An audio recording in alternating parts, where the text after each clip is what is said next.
Bonjour à toutes, bonjour à tous. Aujourd'hui, une nouvelle vidéo test sur la chaîne Le Garage PTS. Vidéo test qui va concerner un véhicule très populaire des familles en France et aussi en Europe. C'est le Peugeot 5008. L'inscription est sur le coffre. La version choisie aujourd'hui, HDI 112 chevaux, finition allure, donc la finition la plus haute. Malgré tout, on a la motorisation la plus petite disponible sur le 5008. La voiture est de 2012.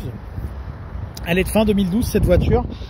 Le 5008 de première génération, comme ici présenté, est sorti en 2009 et ce jusqu'en 2017, là où le nouveau 5008 est sorti.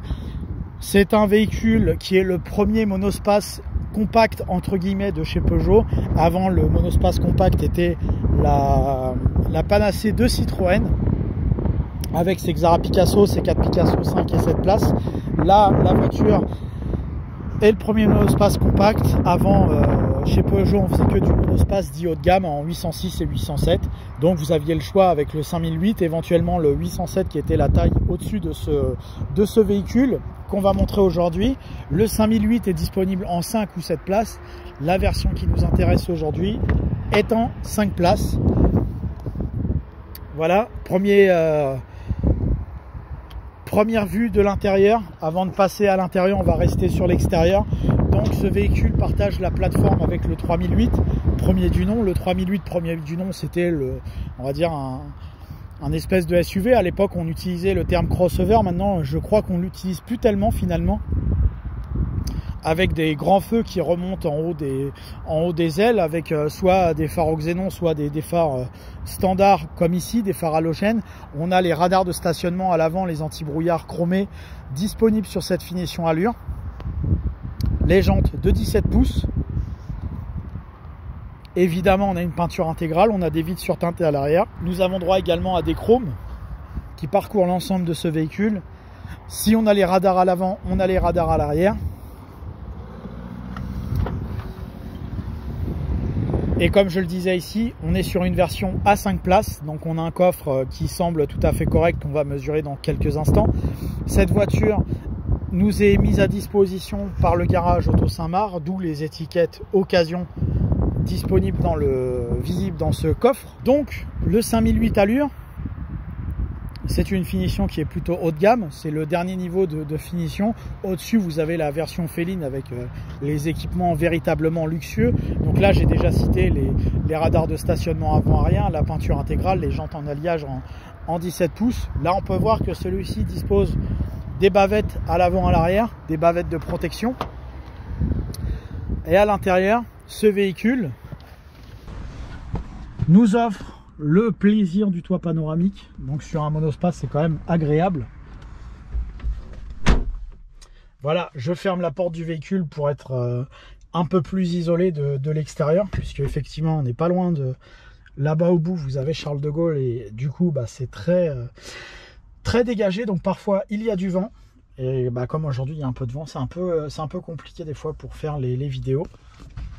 Mais revenons-en à ce qui nous intéresse, c'est-à-dire le 5008 en finition allure. Donc globalement, on a affaire à une version qui est quand même très bien équipée avec tout ce qu'on demande d'une voiture moderne. On a une climatisation automatique droite-gauche. On a, si je retrouve la clé,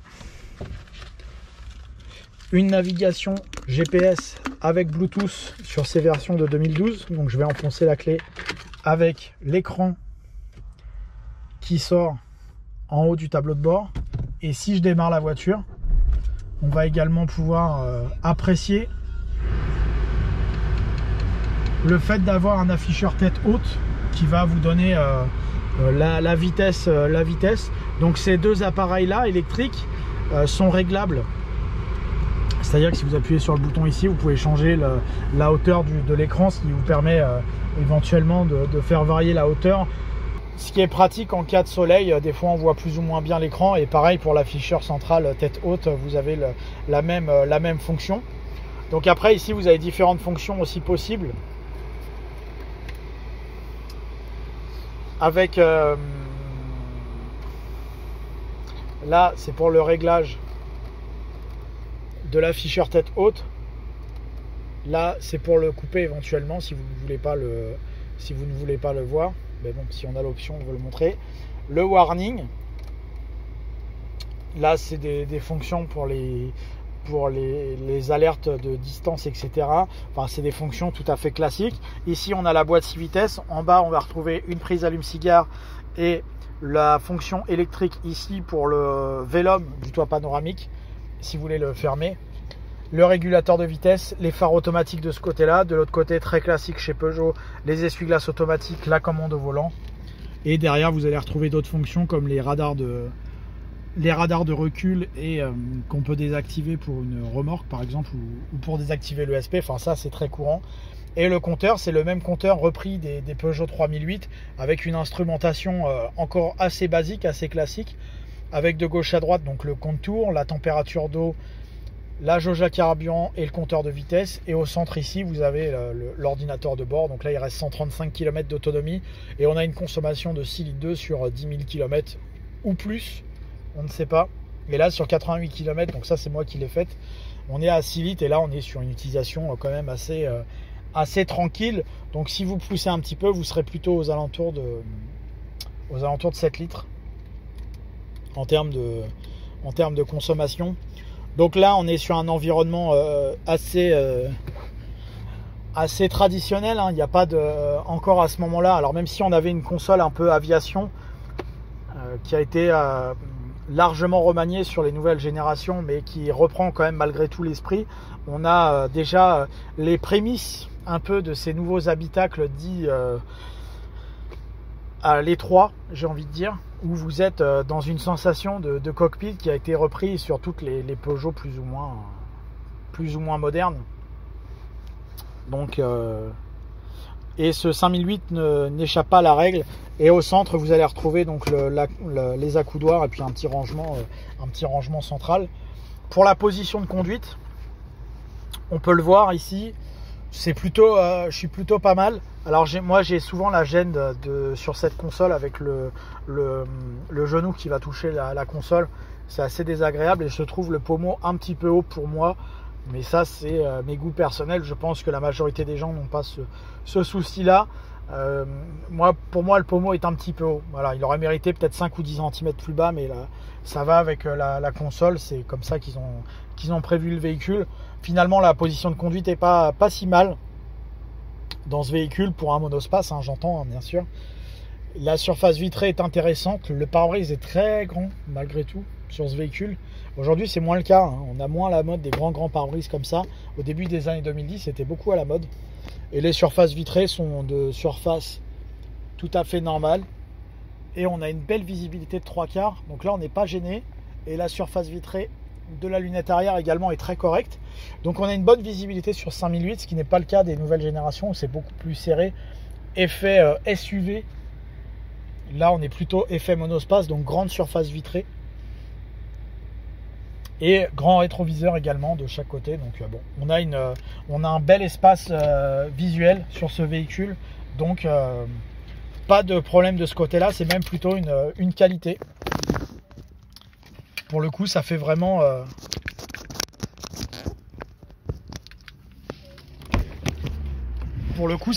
familial. Qui dit familial dit demande d'espace à l'arrière.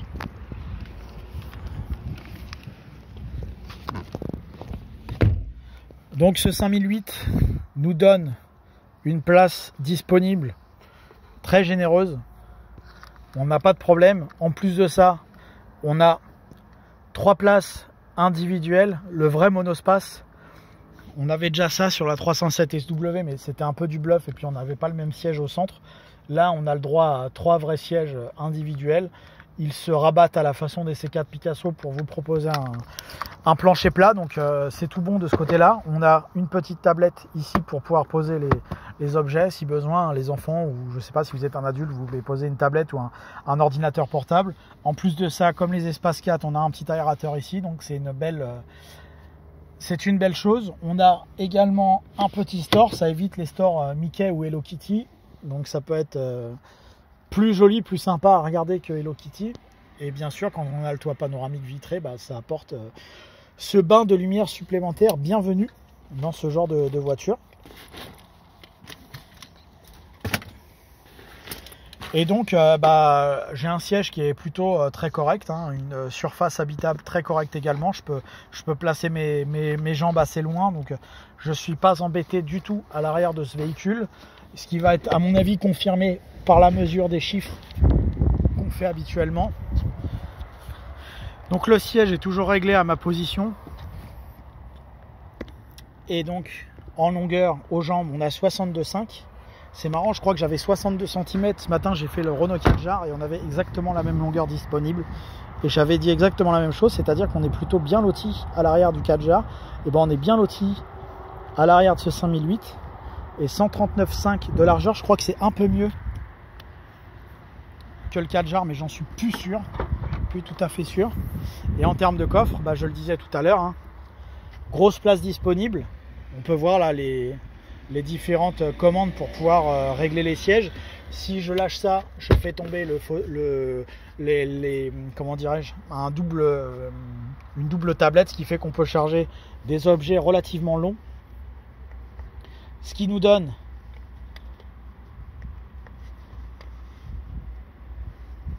avec le surtapis, c'est pas forcément évident. 79 cm en longueur de chargement. Et de manière latérale,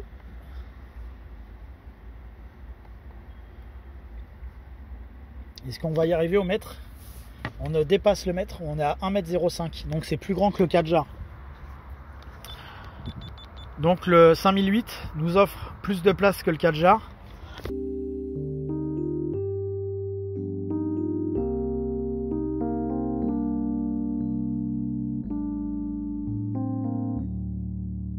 Le 5008 nous offre aussi le bonheur de la petite lampe torche. Il y avait déjà également sur le C4 Picasso, c'était apparu sur le C4 Picasso à l'époque, cette petite lampe torche qui s'enlève et vous pouvez éclairer dans le garage hein, sans problème. C'était le petit truc en plus à l'époque. Et donc une petite prise 12 volts ici, les accoudoirs avec les filets. Ça c'est d'office hein, puisque vous pouvez avoir la version 7 places avec les sièges qui se déplient dans ce véhicule. Donc c'est plutôt bien fait en termes d'aménagement le 5008. C'est plutôt pas mal. Il y a beaucoup de place disponible à bord, donc on a vraiment affaire à un monospace. Donc c'est très bien de ce côté-là. On est plutôt gâté. Et donc si je tire sur cette cordelette, je vais pouvoir rabattre le siège très simplement. Et après je tire sur ça. Et vous avez tout compris que vous avez un très grand coffre disponible avec une longueur assez importante. Ça se fait facilement, mais là j'ai l'appui-tête qui bute ici, donc il faut que j'avance un petit peu le siège. Vous voyez, ça c'est les défauts du live. Pourtant je suis pas très grand, mais du coup il faut remanier le siège un petit peu pour replier le fauteuil arrière. Mais vous voyez, ça se fait en un tour de main, il suffit de le pousser. Donc vous voyez bien que c'est très facile.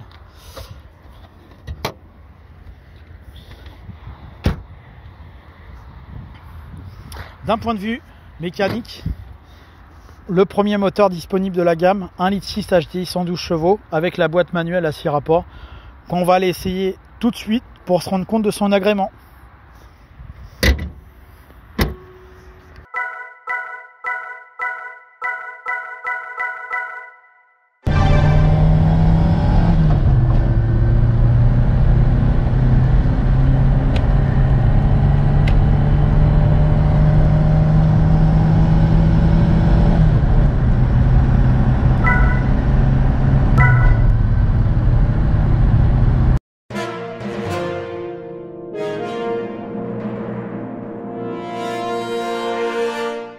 Donc nous voici au volant du 5008 de première génération en 112 chevaux.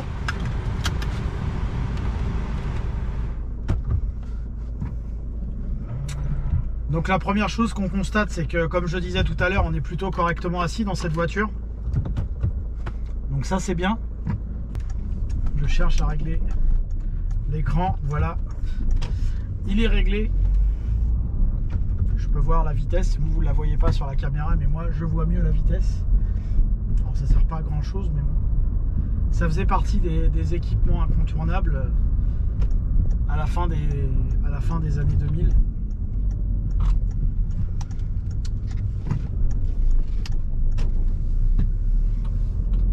mécaniquement sur ce 5008, on a une voiture qui est à la première approche, comme ça, au premier mètre, une voiture assez creuse. Le moteur manque assez de couple à bas régime.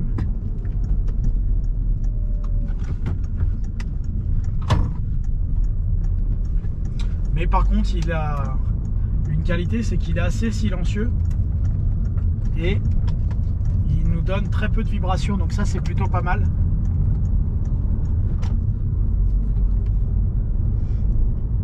Donc on va voir ce qu'il nous donne un peu plus tard en termes de chronomètre, en termes de reprise, etc. Mais en tout cas sur cette première étape, ça va, il n'y a pas de... Si on le prend tel qu'il doit être pris, c'est-à-dire un véhicule familial et conduite de manière raisonnable, pas grand-chose à signaler sur cette première approche.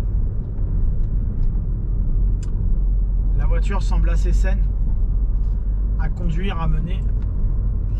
Mais malgré tout, on retrouve la qualité de...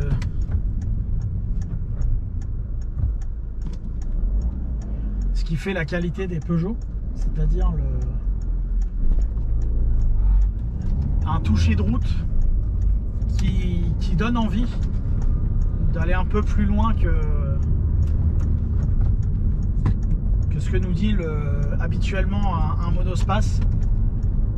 Il y a un roulis qui est bien maîtrisé et il y a un châssis qui encaisse largement plus que les 112 chevaux du moteur cité, donc de l'1,6 litre HDI. Alors c'est l'évolution, hein. Déjà le 112 chevaux, il y avait eu le 110 chevaux, mais pas sur le 5008. Là on a le 112 chevaux et la boîte à 6 vitesses, la boîte manuelle à 6 vitesses. Donc,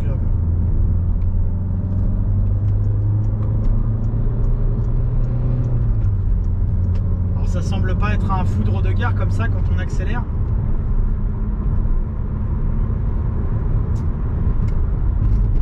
Je suis pas sûr qu'il soit plus performant que le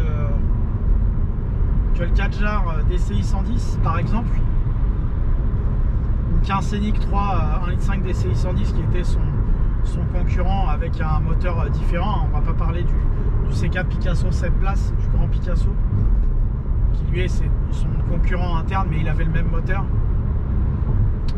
Mais voilà, par contre, une fois qu'on est arrivé sur le réseau secondaire et qu'on a été lancé, finalement il n'y a rien qui nous gêne à utiliser ce moteur 112 chevaux, mais c'est vrai que la relance est assez faible, et je pense qu'elle est moins bonne que, comme je le disais tout à l'heure, que le DCI 110 de chez Renault, tout en ayant une consommation en plus un peu supérieure. Là, à 6 litres de haut 100, sur le même genre de parcours, moi j'ai fait 6 litres sur un parcours assez... en utilisant la voiture de manière assez raisonnable.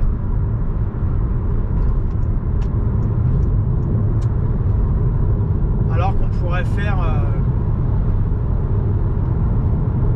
largement en dessous de 6 litres sur la Renault équivalente. Hormis ça, les bruits de vent sont plutôt bien maîtrisés. Le confort de suspension est bon. C'est toujours la même recette chez PSA, c'est-à-dire un très bon confort de suspension, tout en ayant une tenue de route très très agréable, très très avenante.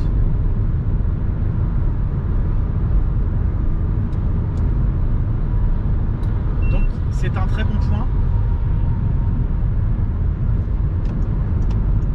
Les joies de la modernité nous offrent en direct une pression pneumatique à surveiller sur cette voiture. Et on peut voir que grâce au plastique moussé, on n'a pas de vibration à l'intérieur du tableau de bord. Donc plutôt bien. C'est aussi un meilleur point que le Kadjar, pourtant plus récent, mais qui est finalement un peu un concurrent qu'on pourra lui trouver à ce véhicule. Le Kadjar est moins bien fini à l'intérieur que ce 5008.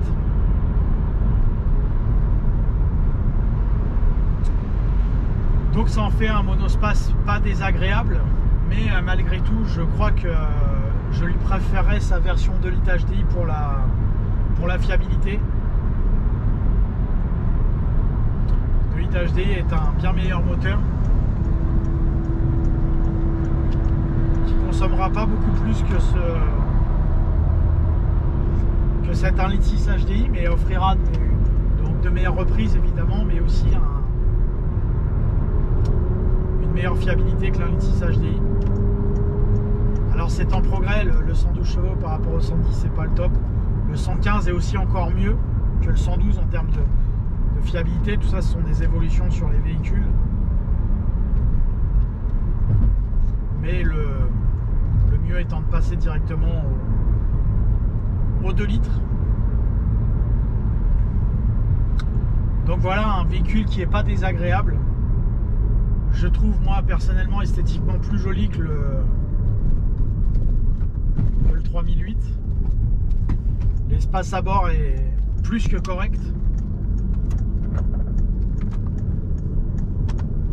Donc voilà, vous avez à peu près pas mal d'informations pour le 5008. Après, est-ce qu'il vaut mieux ce modèle ou un Scénic 3? Je crois que dans la catégorie des monospaces, le Scénic restera la référence, malgré tout.